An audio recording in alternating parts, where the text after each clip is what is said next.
Welcome to Azure's Lagoon and welcome to PolyAcademy number 10. Here to introduce everything you need to know about polyamory, non-monogamy, and how to walk on the path of sharing and enjoying intimacy with more than one partner at a time, without cheating or bullshitting yourself. First of all, thanks for checking out this series so far up to this point. For those of you who are really curious about how this kind of relationship works, as well as how realistic it is, I'm sure it gives you some useful information along with a bunch of examples of metaphors that's really gonna help you out when you're explaining your philosophy and idea of multiple partners, especially to someone you're interested enough to connect intimately or go to bed with. Now, here's the thing. Me personally, I don't really use metaphors. It's just my own thing as much as I know that they can be pretty effective if I try. So how do I speak my own desire? What do I say to women? Guess what? Here I am to share all of them in this single episode. ということで、気になった女性やセックスしたい相手に私は実際どんなことを言って聞かせるのか。今回ね、それを皆さんに例としてお伝えしようと思います。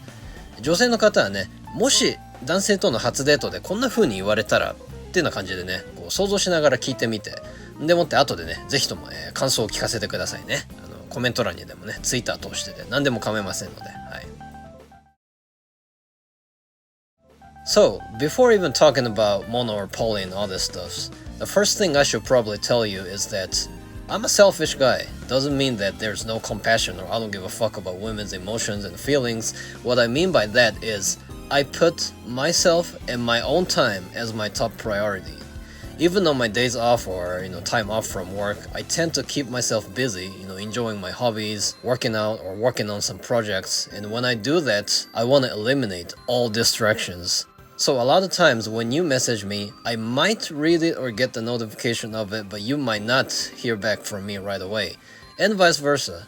One of the things you never have to do with me is to apologize for occasional late replies. I just want to keep it stress-free for both of us. But this is also to get rid of the frustration or dispute that so many people go through, like, how come you didn't text me back? Which in my opinion, it's totally unnecessary. Even with my girlfriend or primary, just because she's my lover, I don't allow myself to feel compelled to reply to her messages immediately or picking up every phone calls without failing.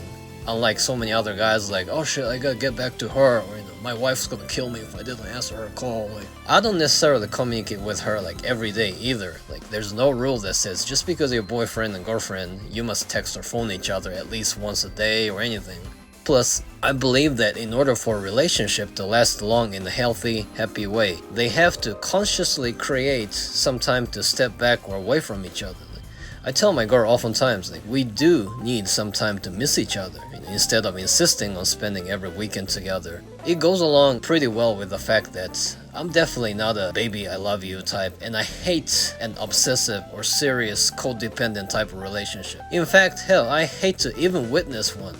Rather, two individuals, mentally and emotionally independent, but still, able to enjoy each other's company.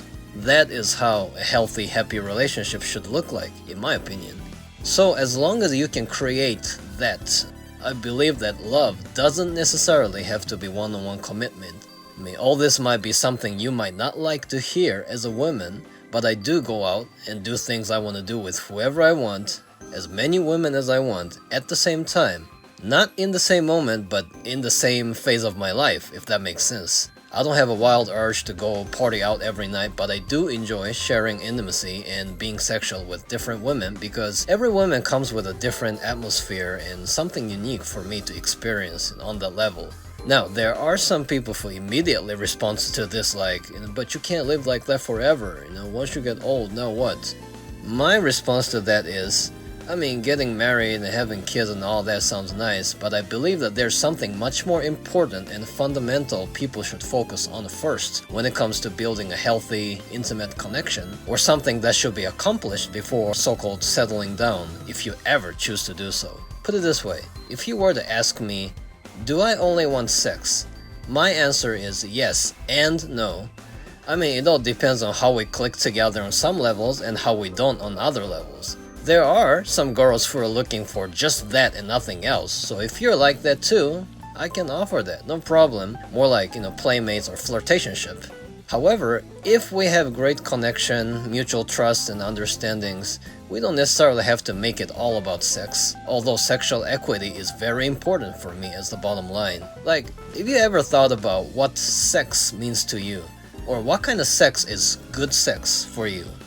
As an advocate for good sex, pleasure, and intimacy, I'd say that good sex grants us so much vitality and sense of liberation that will carry on to all areas of life. It makes us feel so refreshed and much more stable mentally and emotionally. So even sex itself has that much power. Having that or accomplishing that with not just one person but as many people as I can based on my time and energy and my ability to create connection and to communicate, makes me very happy. That's why I choose to live this lifestyle and cultivate this relationship model.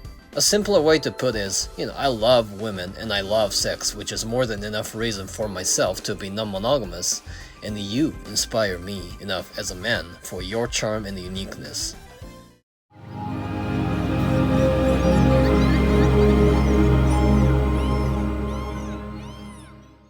So yeah, this is pretty much what I have to say to every woman I have an encounter with, including my primary. She knows that I often carry around this little memo, both digitally and printed out as a hard copy, right? Right? Yeah. Hell, sometimes I even look at this memo when I talk with women saying, hey, I don't mean to make this look like a job interview or recital of something, but this is something somewhat important, since we are here as a pair of a woman and a man to eliminate confusion and to make some things clear, right?